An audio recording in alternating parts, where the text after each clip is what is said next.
अस्सलाम वालेकुम, welcome back.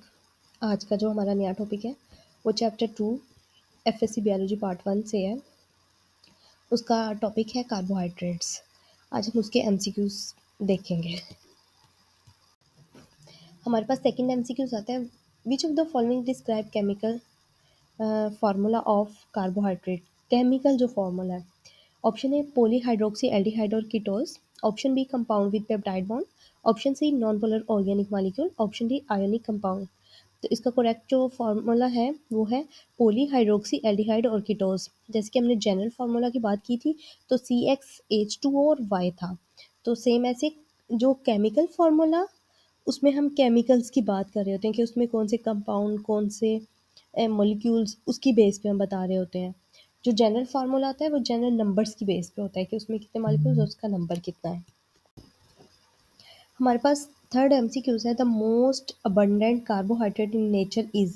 Option A glycogen, option B starch, option C glucose, option D cellulose. तो correct option है option D cellulose. आप लोगों को एमसीक्यूज की फिर समझ आएगी जब आप जाके दूसरी मेरी जो वीडियो है जिसमें मैंने इसके नोट्स मैं प्रोवाइड करूँगी नेक्स्ट वीडियो में इंशाल्लाह, तो वो आप देखेंगे। जब इसका पूरा एक स्केच आपके माइंड में होगा फिर आपको ये सारे एमसीक्यूज क्विकली याद हो जाएंगे। हमारे पास फोर्थ वन एमसीक्यूज है, what is the role of glycoprotein and glycolipids. Option A they act as enzyme for digestion, option B they serve as energy storage molecule, option C they have a structure role on biological membranes, option D they help in photosynthesis. Chapter 4 के अंदर जब जहाँ पे हम लोग cell को पढ़ेंगे वहाँ पे हम लोग देखते हैं कि जो सेल मेम्ब्रेन होती है ना उसमें ग्लाइकोप्रोटीन और ग्लाइकोलिपिड्स भी होते हैं मौजूद, लेकिन वो बहुत कम होते हैं। तो ये क्या करती है, they have a structural role in biological membrane. ये इसका करेक्ट ऑप्शन है ऑप्शन सी। नेक्स्ट एमसीक्यूज है हमारे पास, which carbohydrate is an example of monosaccharides. Option A lactose, option B sucrose, option C glucose, option D starch. तो correct option है option C glucose. हमारे पास सिक्स वाला MCQs आ जाता है, which of the following sugar is a कीटोज।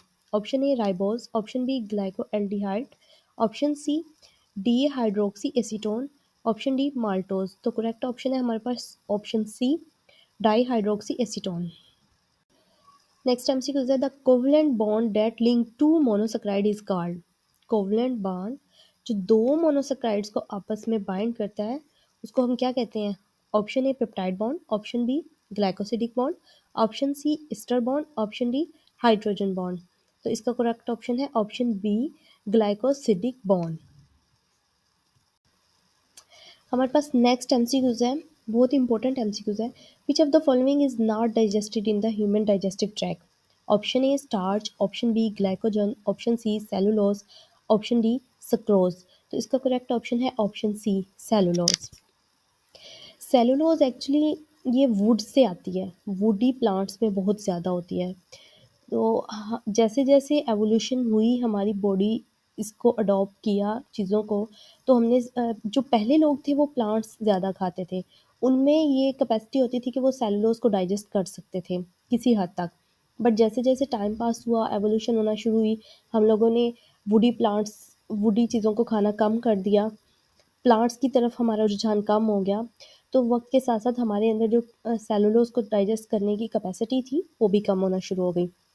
जो हमारी बॉडी में अपेंडिक्स होती है बेसिकली उसका काम यही होता था कि वो जो ग्रीन पत्ते होते हैं उनमें जो सेलुलोज होता है उनको डाइजेस्ट करता था। बट टाइम के साथ साथ उसकी ज़रूरत कम होना शुरू हो गई, तो इसलिए जो हमारा डाइजेस्टिव ट्रैक होता है वो सेलुलोज को डाइजेस्ट नहीं कर सकता।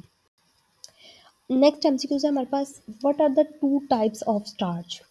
Option A amylose and glycogen, option B amylopectin and amylose, option C cellulose and amylopectin, option D glycogen and cellulose. तो करेक्ट ऑप्शन है इसका option B amylopectin and amylose.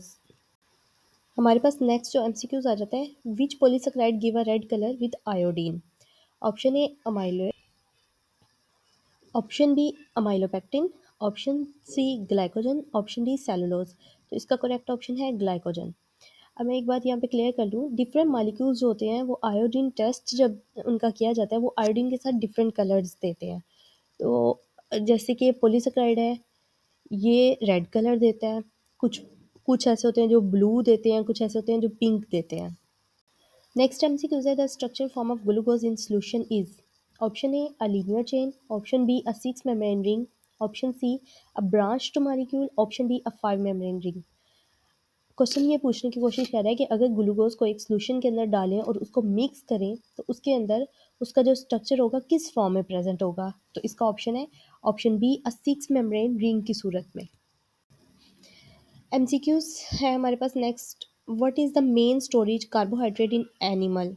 Animal के अंदर कार्बोहाइड्रेट किस फॉर्म में स्टोर होती है। Option A amylose, option B cellulose, option C glycogen, option D chiton.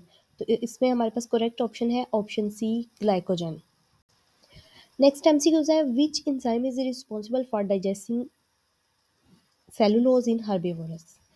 Herbivores क्या कौन से होते हैं जो ग्रीन पत्तों पे होते हैं फूड के तौर पे ना, उन पे रिले करते हैं।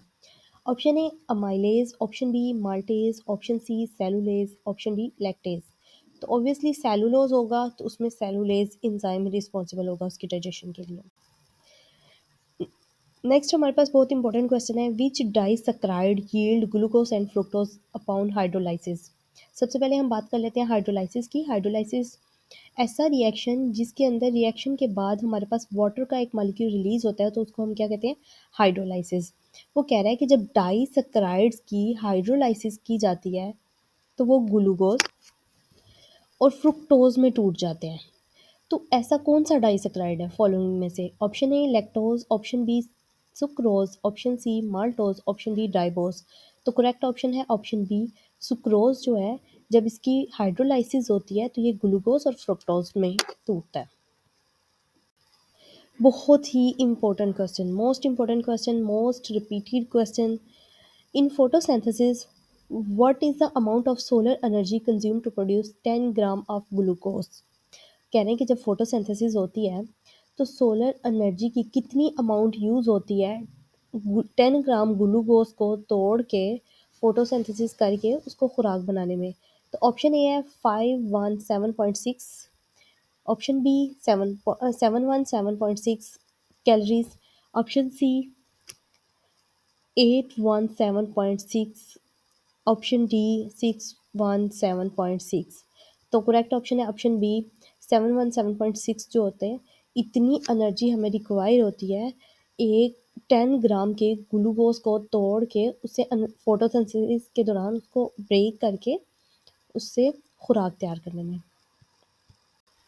Okay, thank you so much. Hopefully आपको सब समझ आ गया होगा। अगर आपको किसी चीज़ की कन्फ्यूजन होती है तो प्लीज़ कमेंट सेक्शन में बताएं।